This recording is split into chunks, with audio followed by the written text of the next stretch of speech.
Man, it must be terrible to be blind your entire life. Mom, why is he blind? Did he do something wrong? He didn't do nothing wrong, honey. He was born that way.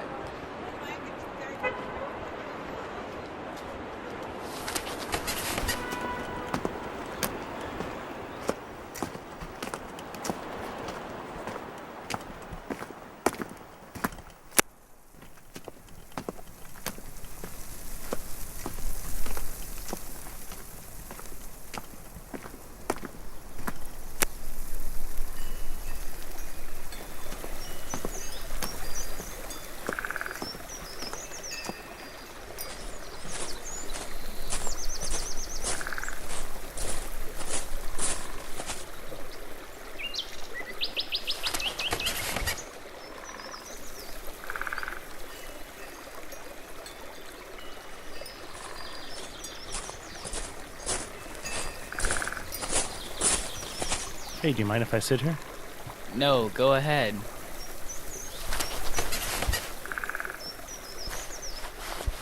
Who are you? Some people call me brother, teacher, some father, friend. Go wash your face in the river. Huh?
You all participated in. I kind of wanted to show the aspect of maybe the blind man. And I wanted to make sure that the screen was black for the majority of it so that way you guys could hear rather than see. First off, Glenn, thank you. He asked me to, when I put an announcement in the bulletin saying if you want to read, be a part of the service, let, I think, 3 of us know or something like that. And he goes, I'll do it. So 41 verses later, he did a fantastic job.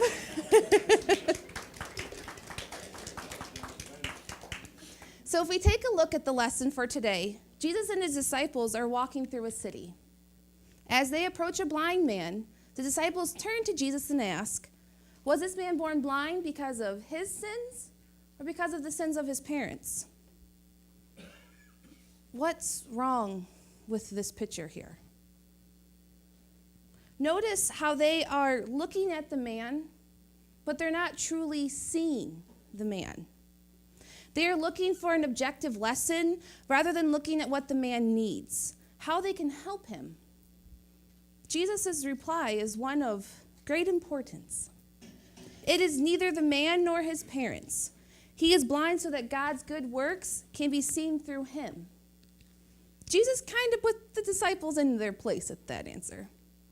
He told them, let's not look for blame, an objective lesson, or for a reason. What good will that do? But rather, let's become positive. Let's look for good that we can do, that we can help, that we can share. Let's not dwell on the whys, the what-ifs, the if-onlys, but instead on how we can see God, even in the darkest of times. For the blind man in Jesus' time, he was pretty much seen as useless. And pretty soon, he became invisible to his neighbors, to the people who walked by him day in and day out. He couldn't hold a job. He was left to beg for everything. He was not able to be a part of society, but rather a man on the street, completely forgotten. How much darker can it really get? If I were that man, I know anger would be the number one emotion I would have. I would be shaking my fist at this person they call a savior. I don't know if belief would have been in my vocabulary. Who's really blind in this part of the text? Yes, of course, the man cannot see, but the disciples can.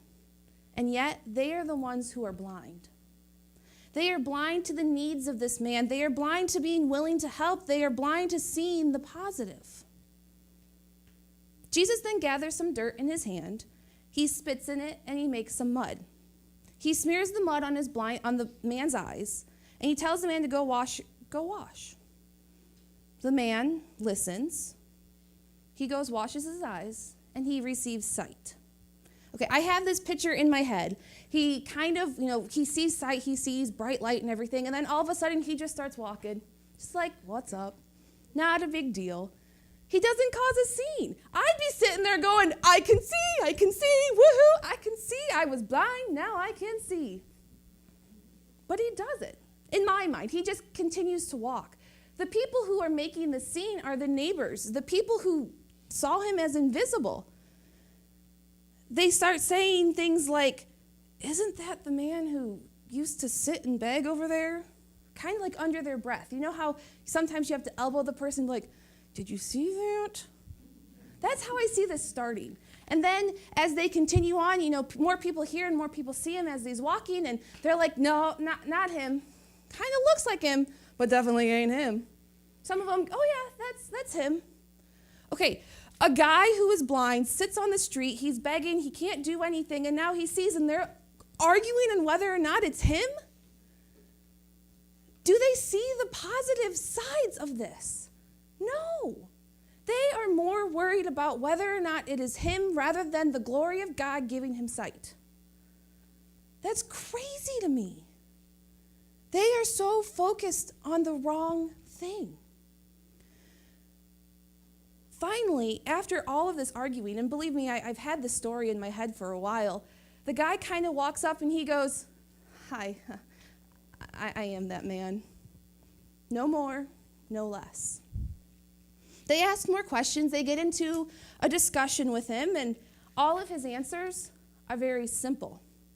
He never once speculated. He never once told a lie. He just simply answered the questions. What happens next makes me go, what in the world? Rather than rejoicing, seeing the positive, they take him to the Pharisees. I don't get why they would take him to the religious leaders.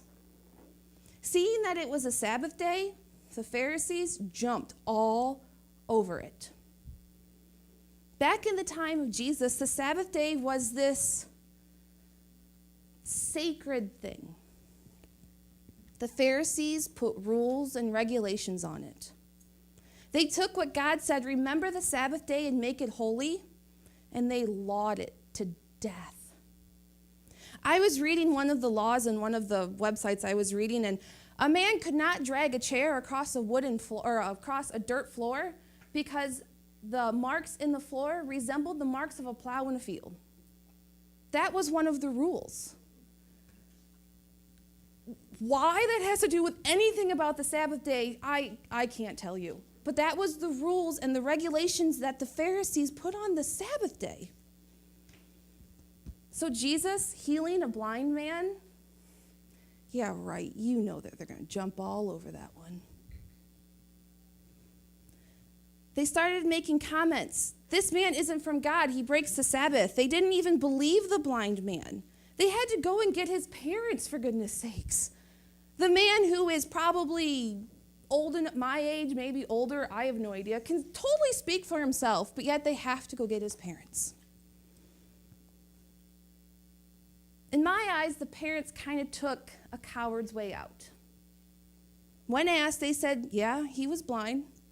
Yes, he was born blind, but no idea how he can see. He's old enough. Go ask him. They basically throw their hands in the air saying, I have no idea. Don't ask me. I don't know. We've all done that, haven't we? I know I have. Then as the gospel continues, the man and the Pharisees kind of go back and forth. They get into an argument. They again asked what happened. The man says, I already told you. You should have listened. They asked him, they told him, you're a sinner or born into sin, so God wants nothing to do with you. Why would he heal you? They said he wouldn't have. The man replies, and this is my paraphrasing, guys, listen, he healed me. I was born blind. I can see. Are you going to get over it? Are you going to let me go? What's going on? So the Pharisees had enough of him, and they threw him out. Okay, so we just covered about the good chunk of the gospel. Through that whole thing, how much positivity did you catch? How much rejoicing was there? Who was really blind? A miracle was performed. A blind man can now see. And yet, what happened? The townspeople didn't even recognize the man. Then after they finally figured out who he was because he said, I am the man, they took him to the religious rulers. They didn't see the positive. They didn't see anything. They are the ones who were blind. Rather than getting excited, they took him away. Then you have the Pharisees. Such a great group of people. They are the blindest people that I have read about. They had no idea what was in front of them. They saw the miracles. They heard the miracles. They were around when the miracles were performed, and yet they chose to remain blind. They chose to find the negative aspect of Jesus' teaching and Jesus' life. They were more worried about the rules and punishing those who did not follow the rules than they were about accepting and embracing. It's sad. They were truly blind. A couple of weeks ago, I attended a work-related workshop/meeting. They had a guy. His name was Michael Neal. He is this kind of big shot in the world of credit unions. He was hired by Cornerstone to take the credit union to the next level in sales. As he was talking, he was giving us ideas and ways and encouraging us to be better at selling our products. Ways to increase our products per person. He helped us with our elevator speeches, those 8-second speeches on why you should do this and why you should do that, and you should try this and you should try that. During the entire meeting, all I kept thinking was, before I say this, is there any car salesmen in here? Okay, he reminded me of a car salesman. Those pushy people that you go and you are just looking. I just encountered one the other day. I wanted a new car. I like new things. And so the guy, I said, I'm looking for a used car. He goes, no. Let's put you in a new one. I mean, you all know the type of person I am talking about. Those car salesmen. So, when at the end of it, he goes, does anybody have any questions, comments? And I kind of stood there for a couple of seconds, and I'm like, do I say anything or not? Well, I've never really been known to be quiet, so I totally said something. I said, I get what you're saying to me. I know I should probably do my job a little bit better. I know I should do this and do that. But what you just did and I spent 8 hours on today, I feel like I'm a product pusher, a used car salesman. He looked at me, and he took about, I thought it was an eternity to answer me, but it was probably like 10 seconds. And he shut me up. So let me kind of paraphrase what he said. I am teaching you to look beyond what you see at first glance. I am teaching you and equipping you with tools to look beyond and to dig deeper. The first thing I said this morning wasn't that this isn't about reaching your minimum numbers. Numbers have nothing to do with it. Today, I'm going to help you help others. Today, I taught you people helping people.